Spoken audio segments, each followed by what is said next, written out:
Olá, eu sou Ilúcia Coutinho e junto com a Simone Martins e com o Gustavo Teixeira, integramos o Núcleo de Jornalismo e Audiovisual. Esse grupo de pesquisa é vinculado ao Programa de Pós-Graduação em Comunicação da Universidade Federal de Juiz de Fora. E aqui a gente vai falar para vocês sobre um texto para comunicação coordenada da SBPJ. O título do nosso texto é Telejornalismo Local e Nacional em Tempos de Coronavírus. Espaços e atuação noticiosa em tensionamento. A nossa proposta nesse texto foi falar um pouco sobre como é que aconteceu a cobertura sobre o Covid durante um mês completo em um telejornal local e outro telejornal nacional. A gente, para isso, analisou muito a cobertura de um telejornal em particular, o MG1, da TV Integração, rede regional de televisão aqui localizada em Juiz de Fora, Minas Gerais, e tensionando isso com o Jornal Nacional, com a cobertura nacional. Para isso, a gente utilizou o método de pesquisa da análise da materialidade audiovisual, que é o método de pesquisa que a gente desenvolve aqui, tentando articular texto, imagem, som e edição, sem fazer fragmentações, sem fazer decomposições. Mas como é que seria esse tensionamento entre local e nacional? Como é que é isso, Gustavo? Para começar, eu vou falando, então, do primeiro impacto do coronavírus, que foi a redução das equipes jornalísticas. A partir do momento em que a premissa do isolamento social estava posta, tivemos, então, uma redução drástica das equipes jornalísticas. E no local, esse impacto é muito maior. Por um lado, temos o esquema da globalização, que lá nos anos 80 propunham uma redução do local, uma cultura mundial, mas a gente percebeu que isso não aconteceu no Brasil. Aconteceu, sim, o processo de globalização, mas também a revalorização do local. Hoje, o telejornalismo local é sinônimo de identidade, de representação, de representatividade, e é o local onde o telespectador e também o usuário da internet se vê ali. E no Nacional, Simone, como isso acontece? Então, contrariamente ao local, né, que teve uma diminuição do número de horas no telejornalismo, das equipes, o Jornal Nacional, que foi nosso objeto de análise, ele teve um aumento do tempo de produção telejornalística. Então, a gente pega o Jornal Nacional hoje como um representante da sociedade. Ele é uma instituição narrativa do país, né?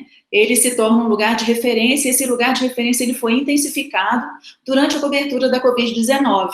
Bom, o que a gente percebeu para poder fazer essa análise é que a gente precisava definir uma espécie de balizas. Isso é algo que a análise da materialidade audiovisual nos propõe, né? Pensar um pouco de para onde que a gente vai olhar o nosso objeto.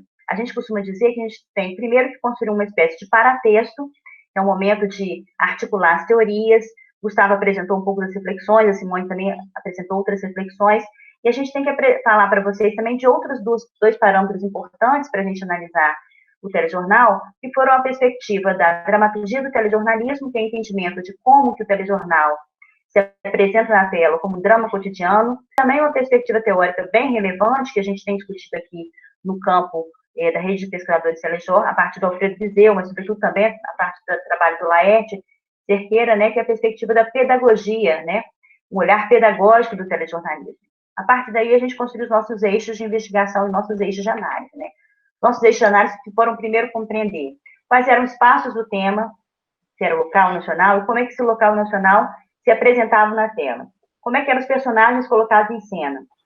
Como é que era a abordagem e percussão do assunto, né, Covid, no dia noticioso de cada edição, e a partir daí, finalmente, qual a função do telejornalismo que emergeria a cada noticiário veiculado. Nesse sentido, o telejornalismo e o jornalismo que emerge dali é aquele que representa o cidadão e que, mais do que isso, assume a sua defesa, né? A perspectiva pedagógica também teve bastante presente.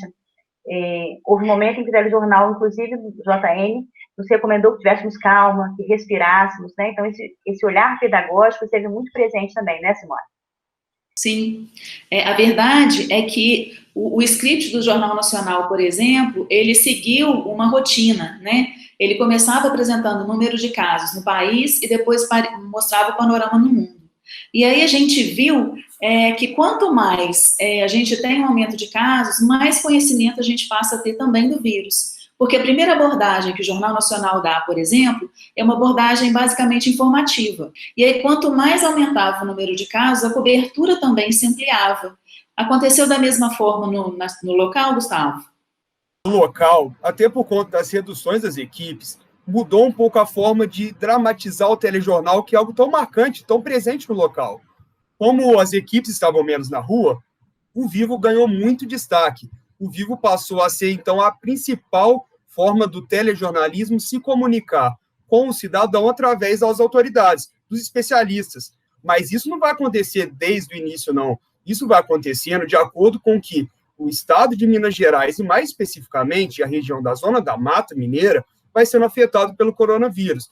Primeira suspeita de caso ali no dia 10, dia 13 de março, aí sim, começa a ampliar esse espaço do Covid-19, até no dia 31 de março, último dia analisado, se encerra com a quase totalidade da cobertura do telejornal, que, inclusive, a partir do dia 23 de março, passa a ser regional ao invés de local.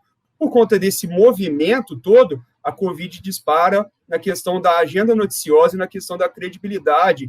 Então, o que a gente conseguiu perceber a partir disso, que as funções do jornalismo que emergiram a partir desses noticiários foram funções de informação, mas também de orientação, de monitoramento, de fiscalização dos poderes e também de aconselhamento e acolhimento. Uma outra coisa importante a gente ressaltar é que nessa dramaturgia, os cenários que eram apresentados para os telespectadores também indicavam um pouco esse ritmo de cuidado, né? O cenário tem que ser desinfectado, o cenário que depois mostrou o próprio repórter se protegendo. O telejornal dizia, é preciso cuidado, o vírus é algo sério, e é preciso cuidado também com outros vírus que estão na contemporaneidade, que são os vírus das fake news. Então, o jornal recomendava o recurso ao jornalismo de qualidade, ao jornalismo de referência, e ao fazer disso, narrava de si e narrava o jornalismo como um foco de credibilidade.